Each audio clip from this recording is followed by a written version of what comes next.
Bienvenue sur le podcast de l'Église du Plateau. Quel que soit votre parcours de foi jusqu'à aujourd'hui, nous espérons que le message que vous êtes sur le point d'écouter vous aidera à mieux connaître Dieu tel qu'il se révèle dans la Bible et à découvrir la vie qu'il veut vous offrir. Aujourd'hui, on continue notre série sur le thème de la justice, et c'est un thème qui me tient à cœur et qui il me semble réellement important pour deux raisons. D'abord parce que, comme je le partageais, donc on a démarré cette série il y a 3 semaines, et comme je le partageais il y a 3 semaines, c'est d'une part un sujet omniprésent dans notre culture. On est envahi de thèmes, de thématiques, de lutte pour la justice, que ce soit contre le racisme, contre le sexisme, contre les inégalités, pour l'accueil des migrants, pour la protection de l'environnement. J'avais montré la dernière fois un certain nombre d'affiches qu'on peut trouver ici sur le quartier, sur le campus, de différentes luttes pour la justice qui sont mises en avant dans notre contexte. Mais ce n'est pas juste dans notre culture, c'est aussi dans la Bible. La Bible parle énormément de justice. Alors bien sûr, elle parle beaucoup de justice lorsqu'il s'agit de la justice de Dieu, mais aussi de l'appel qu'il y a pour tous ceux qui aiment Dieu, qui croient en Dieu, à pratiquer la justice. Juste pour donner un exemple, en Zacharie 7, verset 9, « Voici ce que déclare le Seigneur de l'univers. Rendez des jugements équitables, conduisez-vous les uns envers les autres avec amour et bonté, n'opprimez ni la veuve, ni les orphelins, ni les étrangers, ni les pauvres, ne préméditez aucun mal les uns à l'égard des autres. » Donc d'une part, le sujet de la justice est omniprésent dans notre culture et dans la Bible, alors que bien souvent, ce n'est pas forcément le cas dans nos églises. Mais d'autre part, c'est aussi un sujet un peu complexe, un peu difficile à appréhender. Plus je me plonge dans le sujet, plus je réalise tout le flou qu'il peut y avoir autour de ce sujet. On utilise tous le même terme, mais pour dire des choses extrêmement différentes. Notamment dans les différentes cultures, on peut chercher à vivre dans une société qui est juste, et quand on dit qu'on cherche une société juste, on peut entendre 3 types d'objectifs différents, 3 types de priorités différentes. Certains vont chercher à maximiser la liberté, du moment qu'un système est entièrement, où les individus sont libres de faire ce qu'ils désirent, alors la société serait juste. Pour d'autres, il s'agit de mettre en place tout un tas de systèmes et de structures pour maximiser le bien-être de chacun, protéger les uns et les autres pour que tous puissent vivre la meilleure vie possible à laquelle ils peuvent aspirer. Et puis pour d'autres, une société juste, c'est une société qui va mettre en valeur certaines vertus, qui va faire la promotion de vertus, que ce soit le travail, la solidarité, ça peut être plein de vertus qu'on veut mettre en avant, les compétences, etc. La démocratie, le dialogue, enfin tout un tas de choses, dire la société est vraiment juste quand elle met en valeur cette série de vertus, ou la famille, on pourrait encore en citer plein d'autres. Et donc, le but de cette série, c'est non pas de faire l'inventaire de toutes les différentes manières dont on peut appréhender ces sujets, mais plutôt de se plonger dans la Bible et d'essayer de discerner quelle est la manière dont la Bible nous invite à considérer la justice dans les différents aspects de nos vies. Et donc à la fin de mon message il y a 3 semaines, je vous avais proposé à ceux qui étaient là de m'interpeller sur des sujets que vous voudriez voir abordés dans cette série. Et notamment, Alex avait fait la remarque de dire, mais ok, à un niveau général, on peut avoir des conceptions de la justice pour la société, mais dans nos vies, à notre échelle locale, pas que à l'échelle locale, mais à notre échelle d'individu, de ce qu'on est capable de faire, ça ressemble à quoi la justice ? C'est bien d'avoir des idéaux sur ce qu'on pourrait faire au niveau de la société, mais dans mon contexte, dans mes libertés, mes capacités d'agir en tant qu'individu, ça ressemble à quoi d'agir de manière juste ? Et donc, ce que je voudrais ce matin, c'est qu'on puisse aborder justement cet aspect-là de l'échelle individuelle, de ce que moi je peux faire, et plus précisément de le faire au travers du monde du travail, de ce que nous pouvons accomplir et faire dans notre entreprise. Et avant de se plonger directement dans la Bible et de voir ce que la Bible a à dire sur ce sujet-là, je voudrais faire une distinction, une clarification. Bien sûr, l'injustice peut être présente dans tous les domaines de notre vie, et c'est tout aussi vrai dans les entreprises. Mais je voudrais faire une clarification. Pour moi, il y a 2 types deux grands types d'injustices. On pourrait classer les injustices dans deux catégories dans les entreprises. Il y a ce que j'appellerais des injustices structurelles. Et ce que j'entends par injustice structurelle, c'est les injustices où toute la structure de l'entreprise est mise au service de cette injustice. Toute l'entreprise elle-même agit dans une direction pour faire quelque chose d'injuste. Alors, j'imagine, là, si vous prenez quelques instants pour y réfléchir, vous pouvez avoir un certain nombre d'entreprises qui peuvent vous venir à l'esprit.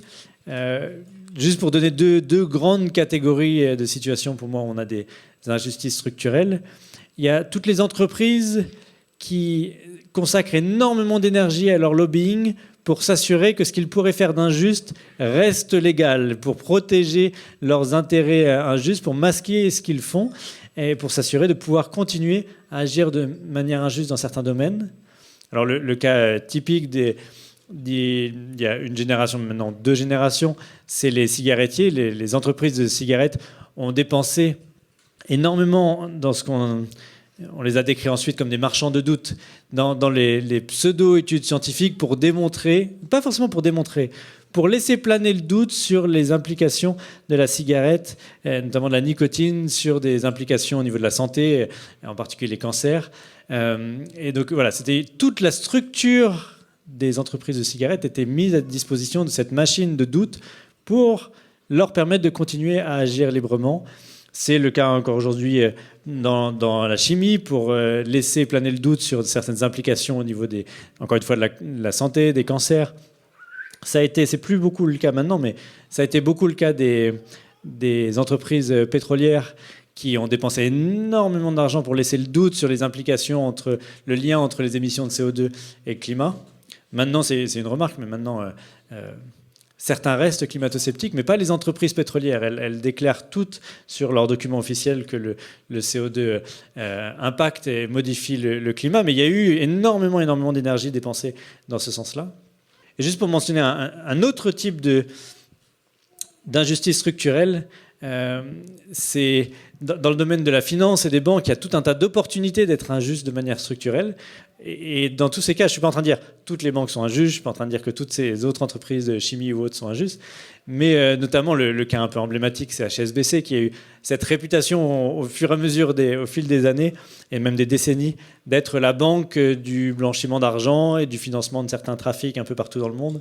Ils ont notamment eu la douloureuse réalité, il y a une dizaine d'années, de devoir payer 2 milliards de dollars aux États-Unis pour clore les attaques de l'État américain sur ces questions de blanchiment d'argent pour s'assurer que le procès n'aille pas jusqu'au bout.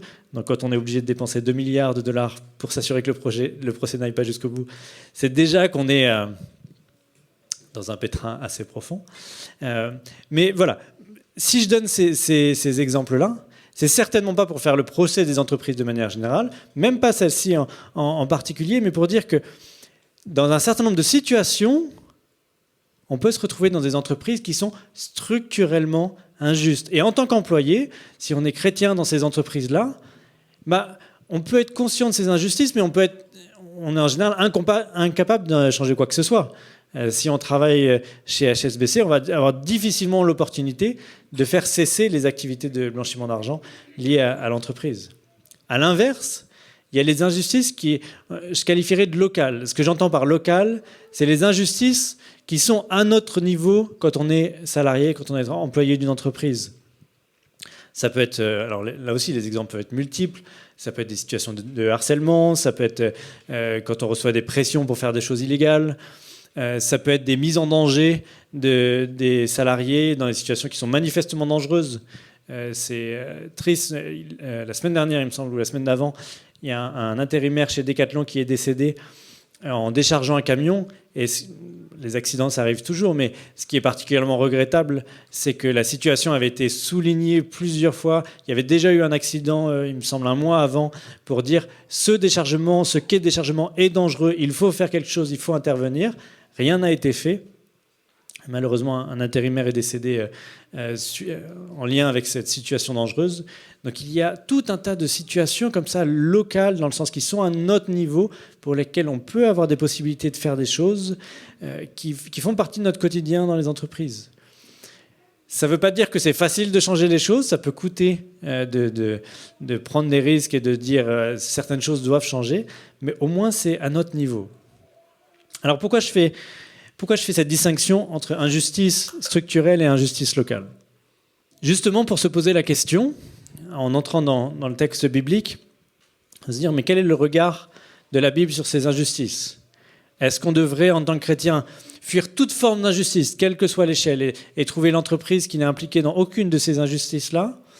Ou est-ce que seules les injustices locales me concernent ? Est-ce que je dois juste, à mon niveau, dans mon échelle de responsabilité, chercher quelque chose qui est juste et ne pas du tout considérer l'entreprise dans laquelle je travaille ? Est-ce que c'est entièrement neutre de travailler pour Total, pour Monsanto, Marlboro, HSBC ou Médecins sans frontières ou la Croix-Rouge ou autre ? Est-ce que c'est complètement indifférent de choisir telle ou telle entreprise ? Alors pour y réfléchir, je voudrais qu'on se concentre, et on va particulièrement s'arrêter sur ce texte ce matin, en Luc chapitre 3 à partir du verset 7. C'est un texte qui me fascine.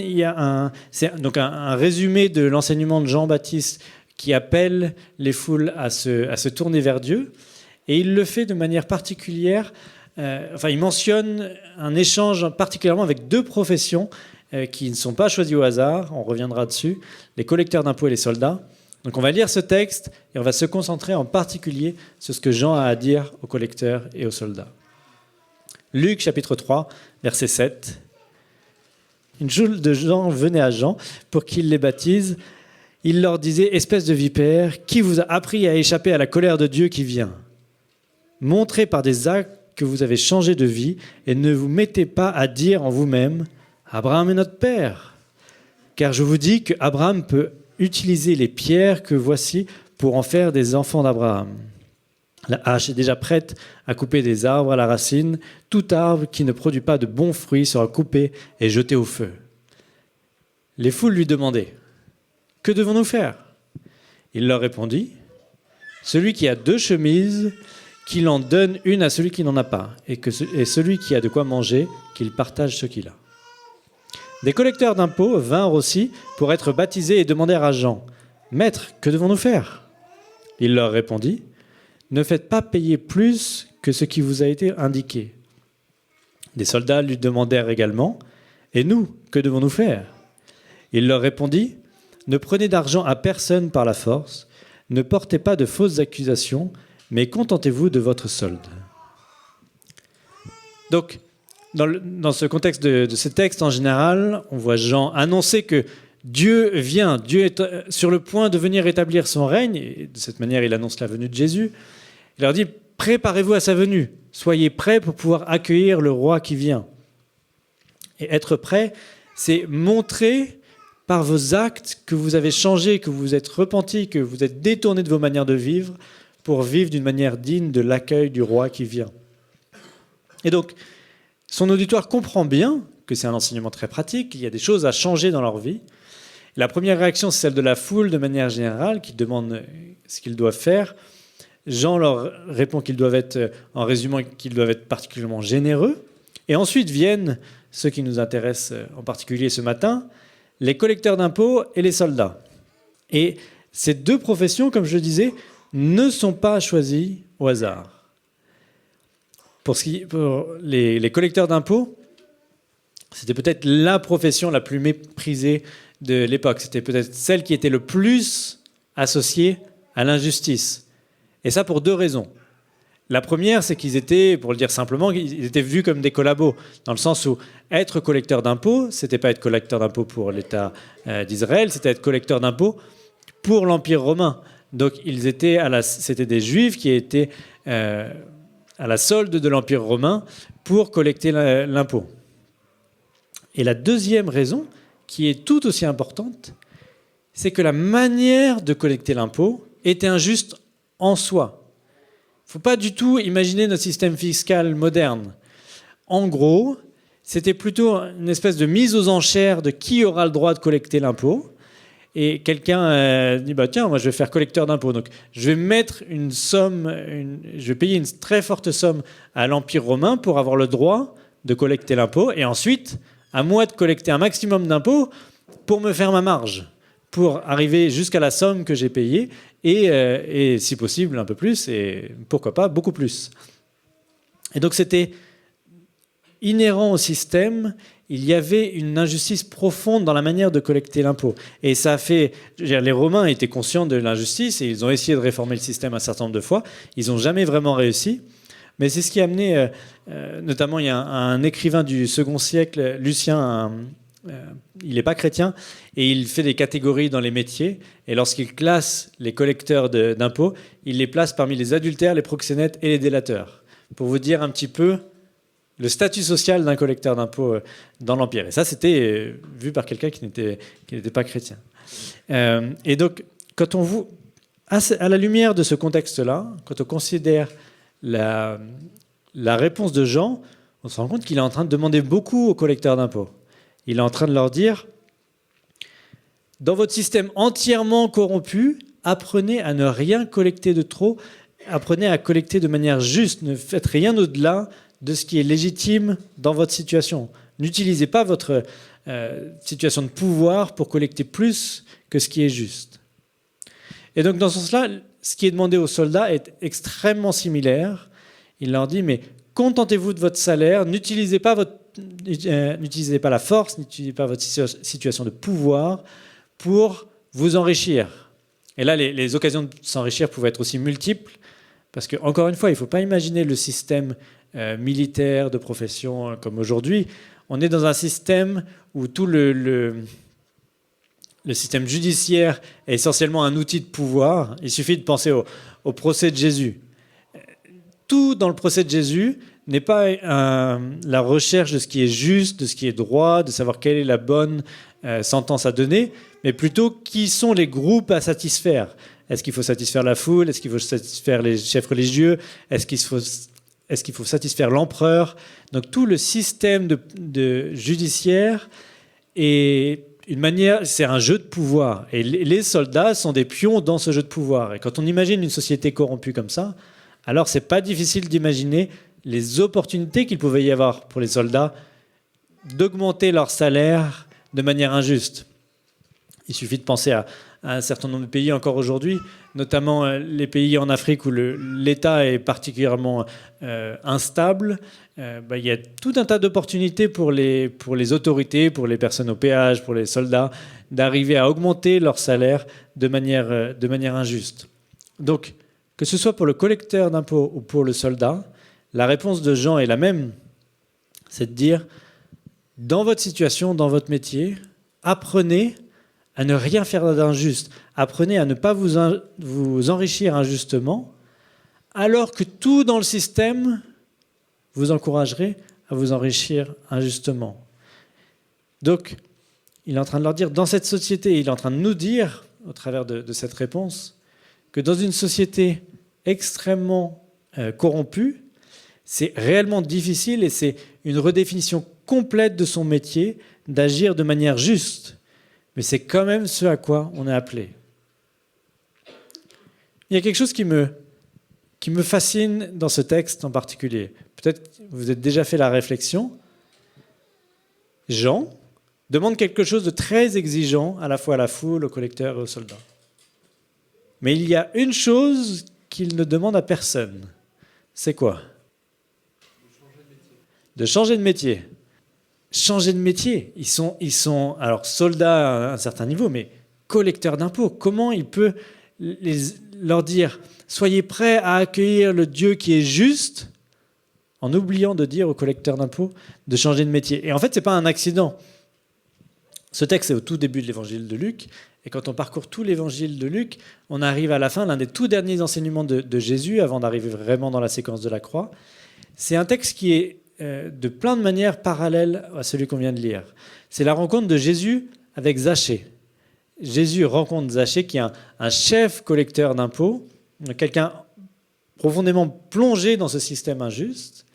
Il lui partage la bonne nouvelle de l'évangile, et Zachée prend ensuite la parole pour décrire la manière dont il a changé de vie, comme Jean avait appelé la foule avant. Dire, ça y est, j'accueille le royaume de Dieu dans ma vie, je vais montrer par mes actes que j'ai réellement accueilli cette bonne nouvelle. Et comment il décrit ce changement de vie ? Luc 19, verset 8.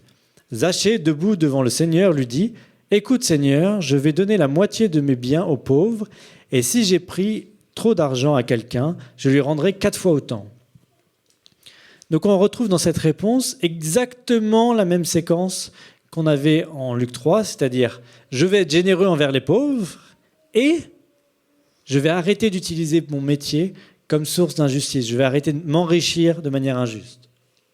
Et qu'est-ce que Jésus ne demande pas à Zachée ? De changer de métier. Il y a un changement absolument radical dans la vie de Zachée, et pourtant, il ne lui demande pas de changer de métier. Et il accueille sa repentance avec joie. Luc 19, verset 9. Jésus dit à son propos, « Aujourd'hui, le salut est entré dans cette maison, parce que lui aussi est un descendant d'Abraham, car le Fils de l'homme est venu chercher et sauver ceux qui étaient perdus. » Jésus accueille sans hésitation cette repentance, ce changement de vie de Zachée, malgré le fait qu'il ne choisisse pas de changer de métier. Ou en tout cas, rien ne nous est dit à ce sujet-là. Et donc, ça pourrait sembler un peu tolérant, voire presque laxiste de la part de Jean ou de Jésus, d'un point de vue de la justice, de permettre cette liberté-là. Et pourtant, quand on voit l'enseignement de Jean ou de Jésus, le laxisme n'est pas vraiment une option, quoi. On voit clairement que quand il s'agit de justice, ni l'un ni l'autre ne veulent faire de ce sujet un sujet secondaire.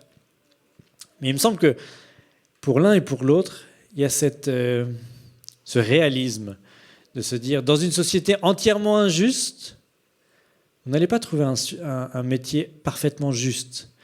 Si vous commencez à courir après l'opportunité de vivre une vie sans aucun contact avec une structure injuste, alors vous allez sortir entièrement de la société. Donc ce à quoi Jean et Jésus appellent les collecteurs et nous appellent, c'est de dire, mais quelle que soit votre situation, au moins localement, apprenez à vivre de manière juste. Dans un monde marqué par le péché et l'injustice, nous sommes invités à pratiquer la justice à minima localement, comme je disais au niveau des distinctions injustice structurelle, injustice locale. On continuera, quoi qu'il arrive, quelles que soient nos décisions de vie, à participer d'une manière ou d'une autre à des structures injustes. On ne peut pas se déconnecter du monde à ce niveau-là. Par contre, on a des opportunités, et en particulier dans nos entreprises, localement, de dire mais c'est quoi la manière juste d'agir ? De quelle manière je peux protéger des personnes qui souffrent d'injustice dans mon contexte ? Comment est-ce que je peux apprendre à ne pas utiliser ma position pour mon propre intérêt, mais pour faire la promotion de la justice dans mon contexte ? Et donc ça devrait nous immuniser sur une recherche de l'entreprise parfaite ou de la société parfaite, et de dire, une fois que je serai dans l'entreprise parfaite ou la société parfaite, alors je pratiquerai la justice, mais pour l'instant, je suis dans un contexte tellement pourri que bon, c'est comme ça. Non, Jésus nous dit, mais quelle que soit votre situation, qu'elle soit aussi injuste que celle d'un collecteur d'impôts, apprenez à faire le bien, même lorsque c'est difficile. Et ces deux exemples nous montrent bien que plus on est dans une entreprise injuste, plus on est dans une société injuste, plus il est difficile d'agir de manière juste, même au niveau local, et pourtant c'est quand même à ça qu'on est appelé.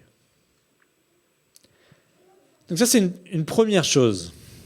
Mais est-ce qu'il faut en conclure qu'on n'a aucune question à se poser sur le choix de notre entreprise, sur le choix de notre contexte ? Est-ce que ça fait aucune différence de travailler pour Monsanto ou pour Médecins sans frontières ? Alors, peut-être sans grande surprise, je dirais non. Je ne sais pas si, pour ceux qui étaient là, je ne sais pas si vous vous souvenez, c'est toujours la peur des pasteurs de savoir si qui que ce soit se souvient un an après de ce qu'on a pu dire. Mais l'an dernier, il y a une éternité, nous avions parlé du rôle de notre travail dans notre vie chrétienne. Et j'avais souligné que le travail est une opportunité d'être une bénédiction pour les autres. Ça fait partie du plan de Dieu. Quand on prend la Genèse, la création, les premières pages de la Bible, la création de l'univers nous est présentée comme une semaine de travail de la part de Dieu. Dieu se présente lui-même comme un travailleur qui travaille pour créer quelque chose de beau, d'harmonieux, de bon pour l'humanité. Et il ne s'arrête pas là. Il donne à l'humanité ce rôle de continuer cette action, d'être intendant des belles choses qu'il a faites.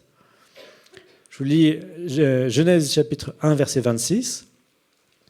Dieu dit enfin, faisons l'être humain, qu'il soit comme une image de nous, une image vraiment ressemblante, qu'il soit maître des poissons de la mer, des oiseaux dans les cieux et sur la terre, des gros animaux et des petites bêtes qui vont et viennent aura le sol. Donc, être créé à l'image de Dieu, c'est être les représentants de Dieu sur terre. Et au travers de notre travail, nous avons l'occasion d'être les intendants de ce que Dieu a fait. Nous pouvons continuer à maintenir l'harmonie, la beauté, la bonté dans tout ce que Dieu a fait. C'est une opportunité d'être une bénédiction pour les autres. Et dans ce sens-là, on doit prendre au sérieux de dire, est-ce que mon travail est une opportunité d'être ce genre d'intendant, d'être ce genre d'image de Dieu ? Prendre un autre texte, quand Jésus prépare ses disciples à son départ et à vivre alors que Jésus sera loin et à attendre son retour, il leur donne l'enseignement suivant, c'est en Matthieu 24, à partir du verset 45. Qui est donc le serviteur digne de confiance et intelligent ? C'est celui que son maître a chargé de prendre soin des autres serviteurs pour leur donner leur nourriture au moment voulu. Heureux ce serviteur si le maître, à son retour chez lui, le trouve occupé à ce travail. Je vous le déclare, c'est la vérité, le maître lui confiera la charge de tous ses biens. Mais si c'est un mauvais serviteur, il se dira « Mon maître tarde à revenir » et il se mettra à battre ses compagnons de service. Il mangera et boira avec des ivrognes. Eh bien, le maître reviendra un jour où le serviteur ne l'attend pas et à une heure qu'il ne connaît pas, il chassera le serviteur et lui fera partager le sort des hypocrites, là où l'on pleure et grince des dents. Jésus est en train de dire, en attendant que le maître revienne, nous avons la responsabilité d'être une bénédiction pour les autres serviteurs, pour les personnes qui sont autour de nous. Notre travail est une opportunité de prendre soin des personnes autour de nous. Et ça nous pose une question fondamentale sur notre travail. Est-ce que notre travail est une opportunité de prendre soin des autres, de faire la promotion de la justice, de pratiquer la justice, ou au contraire, est-ce que mon travail est naturellement une source d'injustice ? Et donc, ça ne s'oppose pas à ce que je disais avant. On ne peut pas être entièrement dans un système parfaitement juste, dans une entreprise parfaitement juste, dans une société mondiale parfaitement juste. Mais on peut quand même se poser la question, dans mon travail, est-ce que j'ai l'opportunité d'apporter quelque chose de positif pour les personnes autour de moi et peut-être à la société ? Et ça peut prendre plein de formes. Je ne veux pas que vous imaginiez une manière stéréotypée d'un métier vraiment juste, parfaitement bien, et que ce serait le bon métier. Mais c'est de se dire, dans quel genre de métier je peux apporter quelque chose de positif ? Et dans ce sens-là, pour moi, un travail juste, c'est un travail qui nous donne l'occasion de traiter d'autres personnes à la hauteur de la valeur que Dieu leur donne. Je vais vous redire ça parce qu'il y a plein de choses dedans, mais un travail juste est juste lorsqu'il donne l'occasion de traiter d'autres personnes à la hauteur de la valeur que Dieu leur donne. Et ça, quand on y réfléchit, ça peut prendre 10 000 manières. Et à vous d'être créatifs. Il ne faut pas que ce soit que les médecins, les humanitaires et les profs qui peuvent être vus comme juste dans ce sens-là. Ça peut prendre des milliers de formes, mais ça veut dire que toutes les entreprises, tous les métiers ne sont pas non plus égaux pour pouvoir traiter les personnes à la hauteur de la valeur que Dieu leur donne. Et juste pour donner, je terminerai avec ça, juste pour donner un exemple en particulier de quelqu'un qu'on connaît bien, notre Alexandre Velli National. Alex travaillait chez un fabricant, un chimiste, un fabricant de solvants, pendant le Covid. Et alors rien de mal à travailler dans la chimie de manière générale, et même pas dans cette entreprise en particulier. C'était alors je vais mal le dire parce que j'y connais absolument rien, mais c'était des revêtements pour des cartes électroniques de manière générale pour les protéger. Donc, d'un certain point de vue, tout ce qu'il y a de plus neutre. Mais c'était aussi une entreprise qui n'était pas celle qui faisait la promotion de la justice dans son fonctionnement. Elle n'était pas portée vers l'humain. Il y avait une domination assez absolue du profit individuel, en particulier du profit du patron, en l'occurrence, plus que du bien-être des salariés et de la justice envers les clients.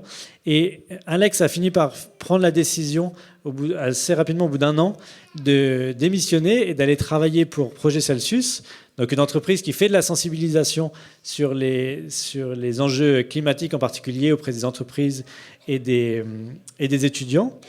Et donc, c'était pour lui, malgré le fait que ça puisse lui coûter, notamment significativement au niveau de son salaire, ça a été pour lui l'occasion de pouvoir être dans un cadre où il était plus facile de pratiquer la justice dans un sens large. Alors je lui donnerai, on en a discuté un petit peu avant, un jour il viendra nous témoigner plus largement, il prendra plus de temps pour nous parler de ce choix, de cette transition pour lui. Mais pour moi c'est un bon exemple, tout simplement de dire, dans cet environnement-là, j'aurai plus facilement l'opportunité d'agir de manière juste, d'être une bénédiction pour les autres. Et donc, tout ce que je dis ce matin, ça ne doit pas être une pression, une gradation de commencer à regarder les métiers des autres et de pointer du doigt qui que ce soit. Trouver un métier dans lequel on peut déjà être embauché et mettre à profit ses compétences, c'est une vraie difficulté. Et donc, il ne s'agit pas du tout de mettre la pression sur qui que ce soit. Aucune entreprise n'est parfaitement juste. Et il n'y a pas de gradation évidente. De manière peut-être surprenante, même en tant que pasteur, on n'appartient pas à une structure entièrement juste. C'est malheureusement très regrettable, mais de voir toutes les injustices qu'il peut y avoir au sein des unions d'église et même dans notre union d'église, on n'est pas dans un système pur et juste, quel que soit notre métier. Mais je voudrais simplement vous laisser avec deux choses ce matin. La première, c'est de voir à quel point la Bible est pragmatique sur cette question de justice. De dire, on ne peut pas se couper entièrement de l'injustice, mais à votre échelle, dans ton entreprise, dans ton service, sur ton open space, quelles sont les injustices pour lesquelles tu peux t'opposer, pour lesquelles tu peux dire non, ça ne doit pas continuer. Quelle est la personne qui souffre d'injustice que tu peux aller défendre? Et puis, la deuxième chose, c'est de considérer les opportunités que tu pourrais avoir, peut-être, d'évoluer dans ton métier, peut-être dans ton entreprise, peut-être en changeant d'entreprise, peut-être au travers d'une reconversion, de dire, si je pouvais être dans ce cadre-là, ce serait nettement plus facile pour moi de pratiquer la justice. Ce n'est pas du tout la solution automatique. Et n'allez pas rêver que le jour où je travaillerai pour cette entreprise, tout sera simple et tout glissera sur la justice. C'est une source de beaucoup de cynisme et de souffrance, notamment pour ceux qui travaillent dans le social ou dans l'humanitaire, parce qu'ils réalisent dans l'intérieur qu'aucune structure de l'humanitaire ou du social ou autre n'est parfaitement juste. Donc il ne s'agit pas de rêver d'une autre situation. Si vous ne cherchez pas à pratiquer la justice dès maintenant, ce n'est pas un changement d'entreprise qui va faire une grande révolution pour vous. Par contre, dans certaines situations, si Dieu vous convainc que vous n'êtes pas à votre place parce que l'injustice est tellement profonde que vous n'avez pas l'occasion de traiter les personnes à la hauteur de ce qu'ils sont aux yeux de Dieu, alors peut-être que cette option est à considérer. Et de manière générale, je voudrais vous laisser avec ce verset qui me tient très à cœur, comme vous le savez. 1 Corinthiens 10, verset 31. « Ainsi que vous mangiez, que vous buviez, que vous fassiez quoi que ce soit, faites tout pour la gloire de Dieu. » C'est vraiment ma prière pour chacun d'entre nous, que par notre travail, nous puissions avoir l'opportunité de faire quelque chose qui rende gloire à Dieu, et notamment qui puisse nous donner l'occasion de traiter les personnes à la hauteur de la valeur que Dieu leur donne. Je vais conclure en priant, et puis on pourra échanger dans un instant. Seigneur, pardonne-nous pour toutes les fois où nous pratiquons activement l'injustice dans notre travail. Et pardonne-nous pour toutes les fois où nous voyons l'injustice, nous pourrions agir, et nous choisissons de protéger notre situation, notre confort, plutôt que de s'opposer à l'injustice, en particulier lorsque c'est à notre niveau. Seigneur, apprends-nous à pratiquer la justice à notre niveau. Apprends-nous à défendre ceux qui souffrent d'injustice. Et Seigneur, accompagne-nous pour discerner comment dans notre carrière, tout au long de notre vie, nous pouvons être mis dans des situations où nous pouvons être particulièrement avoir l'opportunité de pratiquer la justice pour te rendre gloire. Seigneur, viens nous donner la paix par rapport à tout ça, avec tout le stress que peut être le travail et le discernement pour notre métier. Seigneur, viens nous donner la paix et nous conduire pour que nous apprenions à pratiquer ta justice avec tes ressources, Seigneur. Amen. Si vous voulez en savoir plus sur le message que vous venez d'entendre ou sur l'Église du Plateau, contactez-nous sur notre site égliseduplateau.fr ou sur nos pages Facebook et Instagram.